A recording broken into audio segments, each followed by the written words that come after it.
الطيبة في مستهل هذا الصباح الجميل مشاهدينا الكرام. وعليكم السلام ورحمة الله وبركاته. حياك الله كيف الحال يا أخي؟ طول أدورك والله. ما معك يا أخي؟ مي بنتي بين القلب. بالله عليك. والله العظيم. ما بتشتغل أنت؟ أول مطر. ما من الله. وكذا يبين دورك فتر والله. ما عاد نفعني إلا أنت بعد الله. يا رب سهل يا رب العالمين. مشاهدينا الكرام، أنا جئت في أمر هام، جئت في أمر آخر من أجل أن أصور مع واحد من الحالات الموجودة في فقرة نحن معكم، لكن صادف بأنه صاحب الموتور هذا وصل عندي بيقول يا أخي الكريم ما لها بنتك قلت لي؟ بين القلب. فيها القلب كم عمرها؟ فتحة عمرها سنتين. ما شاء الله. وعادي البكر. حيلة الله، أسأل الله أن يفرجها عليك يا غلا الناس وربي يبارك لك. وأنا سأغلق هذه الصفحة، صفحة اليوم، إن أنا سأنزل أصور مع واحد من الحالات طالما قد جيت لعندي أنت، فحالتك أهم وأغلى وأبقى، وسأتوجه مباشرة. هل بيتكم يا أخي؟ لا قريب. أطلع معك. اطلع. مشاهدينا الكرام، هذا المواطن وقف المطر بجانبي وأنا أعمل افتتاح لواحدة من الحلقات، وأنا نزلت أسجل فقرة نحن معكم يشهد الله، لكن وقفني وقال بأنه بنته فيها ثقب في القلب وتعاني من مشكلة مرضية، فأسأل الله له السلامة، وأتوجه معه الآن فوق المطر إلى منزله، وأنا فدالكم وأبوس أيديكم وأرجلكم بأن تعنوا اهتمامكم هذه الفقرة وتهتموا بها لما فيها من خير عظيم، لعله خير نجبر بخاطر هذا المواطن على بركة الله. يلا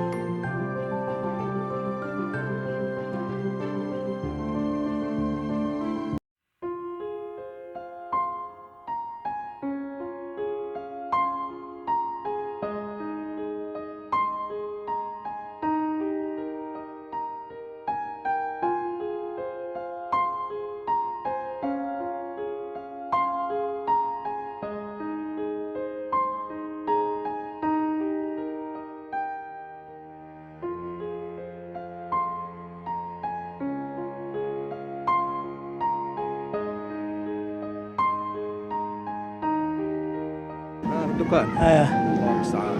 الله تعالى. إذا في الداوم.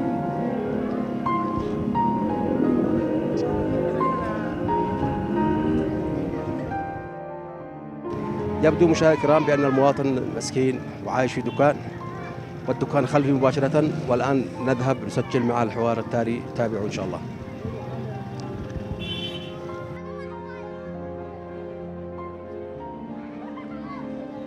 أين الدكان يا عبده؟ يلا بسم الله. الناس ساكن في هذا الدكان؟ بالله عليك.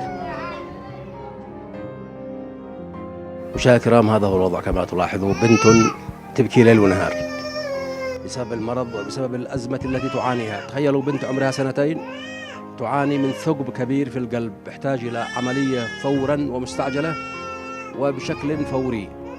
مع الأخ عبد الخالق رواني مذكر من عاقل الحارة ومذكر من الزكاة ومذكر من كل الجهات، من إمام الجامع، إنه هذا الرجل مستحق قسما بالله أنها في محلها، أشهد لله أنها في محلها، وكأن القدر جمعنا بالأخ عبد الخالق اليوم من أجل أن نسجل هذه الفقرة الإنسانية. فأنا أبوس على أيديكم مشاهدينا الكرام، إن استطعتم أن تقفوا مع هذا الرجل فلتفعلوا لله سبحانه وتعالى، محبة في الله سبحانه وتعالى وكرما في الله سبحانه وتعالى، يعني صدقة جارية. عبد الخالق معنا كبير. والله معنا كبير والله، لا ليلي ليل ولا نهاري نهار والله العظيم. هكذا والله هكذا والله، طول الليل طول النهار طول كيف من قنصاص الليل. أنا والله ما من رقد. هذا البكر هذا عادي البكر والله، عادي البكر عادي أول واحد. ولدت وتفاجأت بعد ما مرضت ولا كم قبل؟ كان بزاف مسوي، كان يقولوا بينها سوء تغذية، فزين عند الدكتور أحمد شمساء، يعني قالوا ما بصير طلع الكشاف حق القلب السماعة، يصير معك الكشاف ذا، لو ما زلت قال لي تحتاج إلى عملية تدخل جراحي في أسرع وقت. بينها فتحة مع ارتفاع شديد في الضغط الراوي، يعني عملية بسرعة شديدة جدا. شديدة جدا في أسرع وقت ممكن. ظروفك صعبة. الله الحمد لله. أعرف عبد الخالق مشاهدينا الكرام رجل عصامي بيشتغل فوق الموتور. المهم مشاهدينا الكرام إنه تفاجأت اليوم يوقفني في الخط بيقول لي يا أستاذ محمد أنا منتظر لك منذ أشهر وأتمنى أن تصل إلي وأن تزورني. فقطعت فقرتنا الأساسية اللي نسجلها ورجعنا سجلنا مع عبد الخالق في منزله في هذا الدكان الذي يعيش فيه مع زوجته الفاضلة، وهذه بنتهم اسمها رزان عمرها سنتين تعاني من تشوه خلقي في القلب.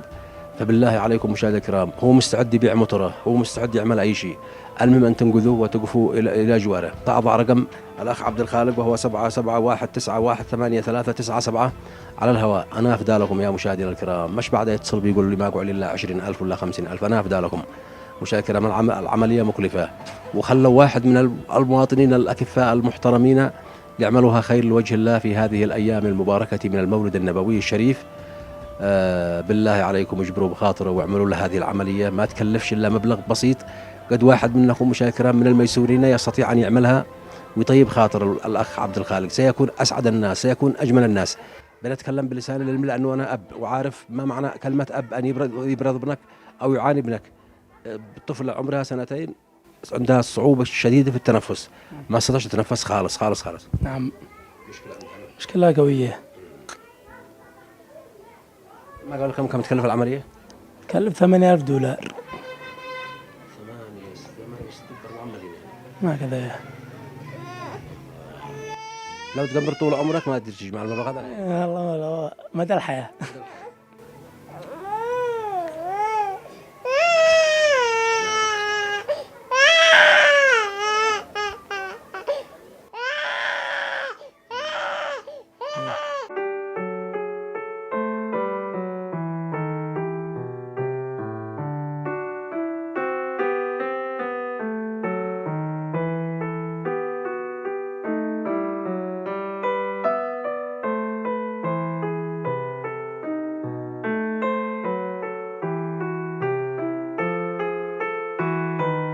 مشاهدينا الكرام، البنت ظروفها صعبة جدا وما سكتت ما بتسكت حتى عند أمها. دخلنا البنت عند أمها، قلنا على أساس أقدر أقول لكم ما هو الذي مطلوب منكم خدمة للأخ عبد الخالق. أقسم بالله العظيم مشاهدينا الكرام أنه مستحق، أشهد لله أنه مستحق. لماذا؟ لأنه لو كنتم أنتم في وضعه وفي وضع أسرته لرثيتم لحاله. شاب في مقتبل العمر، تزوج امرأة، لا يعلم بالقدر، لا يعلم بالغيب. حصل أن حبلت مرته، أدت لبنت يعني فيها ثقب في القلب، وهي البنت البكر. تخيلوا مشاهدينا الكرام، معولين على هذه البنت محبة وتكريما لها، لكن إن شاء الله. وطبعا هذا تقرير طبي من مستشفى آزال. الطفلة المذكورة اسمها رزان، تعاني من تشوه خلقي في القلب، عبارة عن فتحة كبيرة بين البطينين مع فتحة بين الأذينين، وكذلك ارتفاع متوسط إلى شديد في الضغط الرئوي، وهي تحتاج إلى عملية قلب مفتوح لإغلاق الثقوب المذكورة. هذا تقريبا المستشفى. ما هذا تقريبا المستشفى، هذا مستشفى أزاء. قبل كم؟ قبل حوالي شهر ونص. شهر ونص. هذا التقرير الأول. طيب هذا التقرير هذا التقرير الثاني مشاهدينا الكرام، عرض سعر خدمات طبية من مستشفى آزل. طبعا عملية قلب مفتوح إغلاق فتحة $8,000، شاملة المستهلكات الطبية المستخدمة بالإضافة إلى رقود، بالإضافة إلى سقف أدوية. يعني الإجمالي $8,000. هذا الحسابات المركز. وأنا سأطرق بسيف القبول اليوم. قد الوقت متأخر تقريبا الساعة 1 أو 12:30، مدري عشان حصلهم في المستشفى ولا شيء، لكن إن شاء الله نسق معهم. والدكتور الله الأهدل أيوة، هو المدير الطبي تقريبا في المستشفى. سأنسق معه إن شاء الله، واتصل بي يوم الجمعة في البرنامج وأطرق بسيف القبول لما وصلنا، وأقول لهم بحق المولد النبوي بجاه النبي في هذه الأشهر الطيبة بأنهم يعملوا خير في الأخ عبد الخالق. وأنا أيضا معول عليكم مشاهدينا الكرام، قد تسبر أو ما تسبرش، لكن معول عليكم أنتم. رقم الأخ عبد الخالق على الهواء 721918397. 721918397. أنت معول عليهم يا عبد الخالق. الله، لكن الله ثم عليهم. الله يخرجك. الله كريم. الله يبارك لك. آمين وياك. ويجبر بخاطرك. آمين وياك. أسأل الله أن يفرجها عليك بحول وقوته. الله كريم. لا أخفيك، أنا والزملاء كلنا تأثرنا بالبنت. الله يفتح عليهم، الله يديكم العافية. الله يبارك لك يا أخي. الله كريم. عندك أمل إني تعيش؟ على الله، احنا نتوكلنا على الحياة الذي لا يموت. صحيح. على الله نحس فيها، يعني قبل في الدنيا قد ربي يجبر بخاطرنا. لحن خايف لا تخلف مرة ثانية ويقع مشكلة ما. واحد يوقف على مثل ما يبصير كيف القصة. نفسنا الأول نسبر الأول بعد إن شاء الله.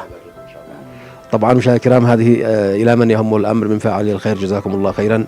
نزكي بأن البنت رزان عبد الخالق تعاني من تشوه خلقي في القلب، وتحتاج إلى عملية تقريبا بقيمة 8,000. نصادق على ما صحت هذا عاقل حارة غزل الباش الشيخ صالح الشاثمي. وهذه طبعا الأخ العلامة الشيخ شمسان أبو نشطان قدموا على أساس مساعدات من كل مكان، ما قدروا يوصلوا ولا قدروا يفعلوا شيء. يعني الظروف صعبة جدا مشاهدينا الكرام، وأنا ما جئت إلا بالله سبحانه وتعالى، وحصلناه في الشارع وقال يا أخ محمد أنا منتظر لك، بين أشوفك بين أتابعك، أنا أتمنى أوصل لك. الحمد لله وصلنا اليوم مشاهدينا الكرام، وسجلنا مع هذا المواطن. فبالله جبر الخاطر، جبر الخاطر مشاهدينا الكرام، وهي زكاة للنفس وزكاة لا شيء واحد متوفي معكم سواء أب أو أم، لصدق الولد صدق الجارية على 771918 استودعكم الله الذي لا تضيع ودائعه. حد شيء معك كلمة ولا شيء عبد الخالق؟ ما باقي شيء. الله يفتح عليهم، الله ينور قلوبهم، يبارك لهم إن شاء الله. ونوقف إلى جنبنا كل المشاهدين الكرام. نعم، آمين وياك.